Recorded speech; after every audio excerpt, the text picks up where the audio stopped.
friends, what's up? It's Hannah and welcome back to the Levy list.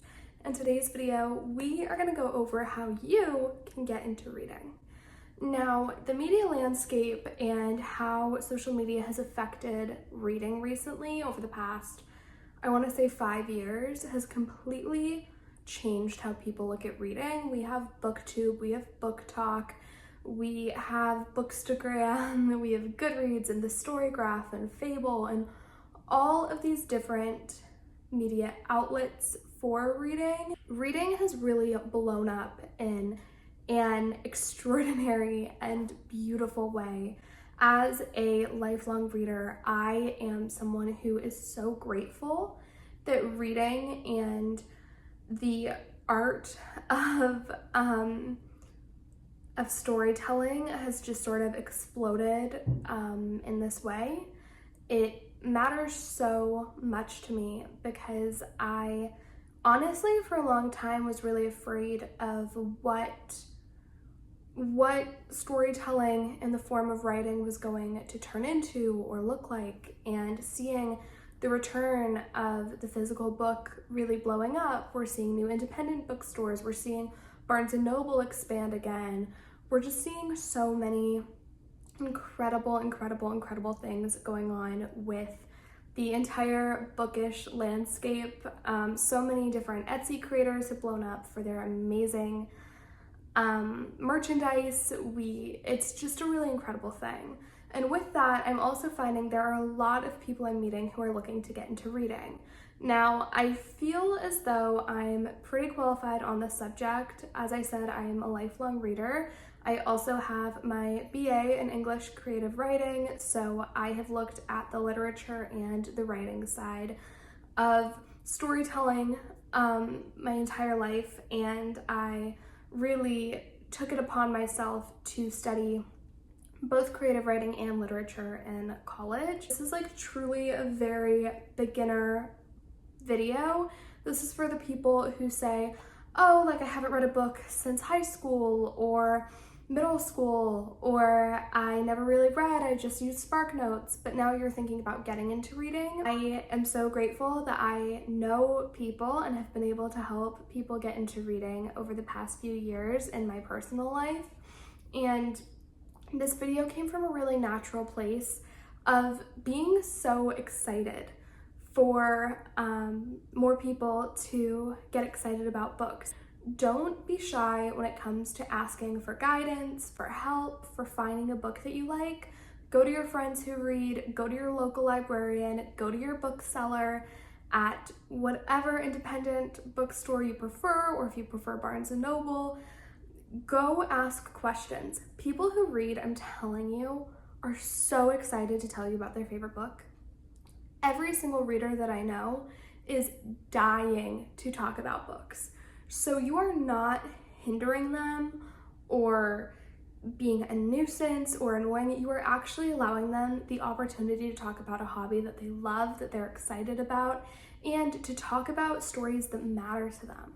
So when you ask someone for their opinion or recommendation, that is honestly a gift, and it's amazing, and you should not be shy about asking, especially when you're just learning to pick out what books you like as a newer reader. It can be really informative to find out what the people around you are interested in, because it gives sort of a, I guess the right word is it gives you sort of a platter of books and ideas to choose from, but also as you're reading, you can call your friend or whoever it may be and say, hey, I just got to X, Y, and Z part of this book. I really want to talk about it with someone. I've had plenty of friends where we've read the same book, not at the same time, but maybe one of us read it first and the other one's reading it, where we will be texting each other and like literally gossiping about the characters in the book. And it's a really fun way to connect with people. When you actually go to your library or bookstore, we should go over going in with a plan. If you are very much so starting reading, if you haven't picked up a book in years, I would recommend going in one of three ways. Number one is to pick your book based on a TV show or movie that you love that is based on a book. And you'll be surprised how many shows and movies are actually adaptations of books. You can really just like look up your top 5 favorite TV shows. I promise you at least one of them is probably either based on a book or has some sort of book that it has come out with later or something along those lines. But you're really gonna look for media that you already enjoy in book form. One, you already know the characters and the story a little bit, so it's gonna give you that edge of being able to comprehend things a bit easier because you're already familiar with the subject matter, especially if you're going in with fantasy or something like that where the world building can be quite intense. Already knowing a bit of the lingo is really gonna help you. I think specifically if you've watched Game of Thrones and you love that and you go into the book second, if it's your first time reading a fantasy that's a very complex and dense fantasy book, having that prior knowledge might be helpful if you aren't used to reading books with a lot of world building in them. Going in with a book that is more highly rated. Now, I would not give this advice to an experienced reader. I think that once you've read quite a bit of work, you probably should go in with a really open mind with all books and try out things that just seem interesting to you and disregard the ratings, because you never know if a book you pick up might be something you love and maybe it's not everyone's cup of tea, but it is yours. So I do recommend that for people who are more experienced readers. But if this is your first time, like we've been talking about, reading in a really long time, I would say try to aim for something that has 4 to 5 stars on any of the rating platforms, whether it be Goodreads or the Storygraph or whatever you're looking at. I would pick something a bit higher rated just because the likelihood that you might somewhat enjoy it is a little bit higher. If you don't want to read a book that's based on media that you like, I would go in at least with maybe picking a book that is genre specific. I love literary fiction. Literary fiction is my favorite genre. However, literary fiction is widely diverse, and it can be really hard to find a book that you love when you start with literary fiction and to continue the momentum. Also, literary fiction tends to be a little bit more dense sometimes, not all the time, but sometimes. And I think that when you're first getting into reading, a bit more of a high-paced read can be super helpful because it's keeping you really engaged. And that sort of momentum can be useful when you're very first beginning. So I would try to go with a genre that you enjoy in other forms of media. So that's when that media component still comes in some capacity, but it's not a direct correlation. And when I say genre fiction, I mean thrillers or romance or fantasy or horror or classics. If you know you love classics, you could start there. Some people find classics intimidating. I know I did when I first started reading, and I now try to read about 4 a year, but I still find some classics very intimidating, so it's not going to be for everybody. But when you really go for genre, you're able to narrow down your options very quickly. And within genres, then you'll have subgenres, subcategories you can dive into. So if you know you love romance and you like a particular sport, there's a book for that. You know you love horror and you particularly love psychological horror, there are tons of books for that. So going in with some sort of plan of the type of book you're looking for ahead of time can be really helpful to not feel overwhelmed in the bookstore, because I know like my nearest Barnes & Noble is 3 stories and has hundreds of books across every genre, and it's the closest bookstore to me. And when I go in, there are times when I, a very experienced reader, feel overwhelmed just looking at the mass of it. If I were to actually go in to every section every time I went, it would probably take me 4 hours every time I went to the bookstore because there's so much to it. So I think narrowing down to like the exact area you want to be looking at for that very first book can be so helpful. You actually start reading. And for this, I need you to be patient with yourself and take your time. I don't think there's any reason to rush. I know that watching Bookstagram, Book Talk, BookTube, whatever, you probably, if you're really interested in reading, have looked up books on YouTube. It's probably why you're watching this video, and have come across tons of creators who are reading anywhere from 50 to 150 to 250 books a year.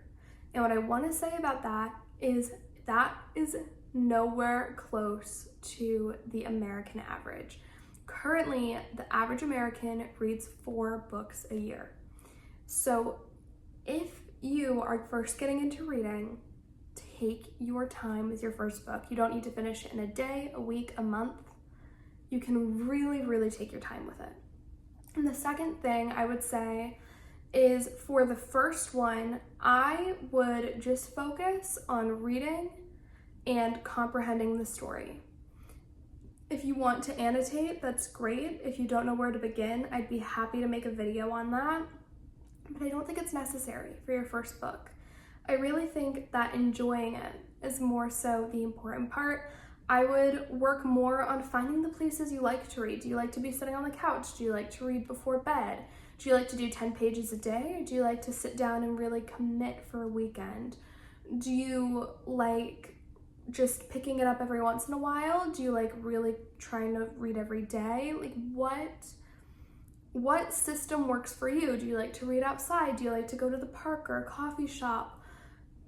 Finding how you like to read in the most physical sense is super important, because it's going to inform how you continue to read. For me, I know I personally prefer first and foremost to read at home, sitting in a chair or sitting on the couch. After that, I really like to read before bed, and then I really like to read at a coffee shop. I don't love reading outside because I find the wind distracting when I'm flipping pages, but I will do it sometimes. I also know that if I'm trying to annotate, I need to be doing that sitting at some sort of desk or table, so that also informs how I read. Now, once you have read your book, let's talk a little bit about book tracking. I personally believe that it can be really nice to write down the book you've read, if you liked it or you didn't like it, and a little bit about it, just so that you keep the memory fresh in your brain. However, I don't think that using Goodreads or the Story Graph or whatever is the absolute best place for a beginner to start, because I think that, well, personally I love the Story Graph. That is what I use. I've used it for a couple years and it's my favorite. However, I do think that when you're first getting into reading, that again can create that kind of pressure to read so much, to hit so many goals. When you first start reading, you don't even know what your pacing looks like. You don't know how fast you're reading. You don't know, there are so many unknowns, that to set a reading goal for 50 books and to set a page count of like however many pages or however many words, and all of these different things right off the bat when you haven't read a book in a long time, can set yourself up for failure, because you don't know what your reading looks like and no one's looks the same. You don't have to read any certain number of books. You don't have to read them at a certain pace. You don't have to chart them and make graphs and all of those things. I do because, my goal is to eventually make this the Levy list and make reading my job. So tracking these things is incredibly beneficial, because I do have invested goals in making this a future for myself. So it is a bit different. But I think for the average everyday reader that has, a different job and other hobbies and all of these things that take up a lot of their time, they're going to be reading a much different amount and have much different goals than I do. So I just think that maybe forget the physical sort of, or not the physical, forget like the digital tracking and rating and all of that until you've really found a couple of books you like and have sort of started exploring how you like to read and really figured it out. Then you can find what's tangible for you, but I would give it probably 10 books over the course of any amount of time that is the best for you before you start really like deep diving ratings and all of those things, because they're just not necessary at all to actually like consuming and reading. They're more so like additional fluff. They're like the sprinkles on a cupcake. Like, they're all these nice little tidbits, but you don't need them, and the cupcake is still great.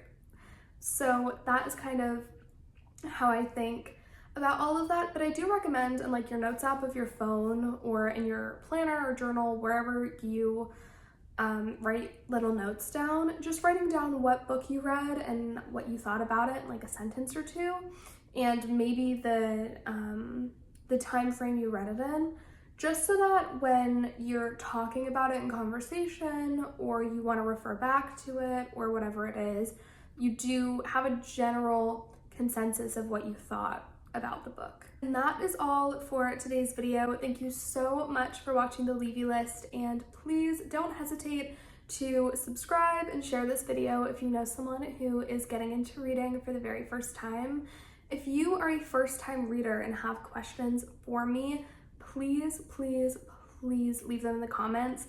I tried to make this video efficient and effective, but I didn't want to overdo it because I know there are questions I'm not answering here. I will be happy to answer them in the comments. I hope you guys have a great rest of your day. You got this. I love you, and I'll see you next time. Bye.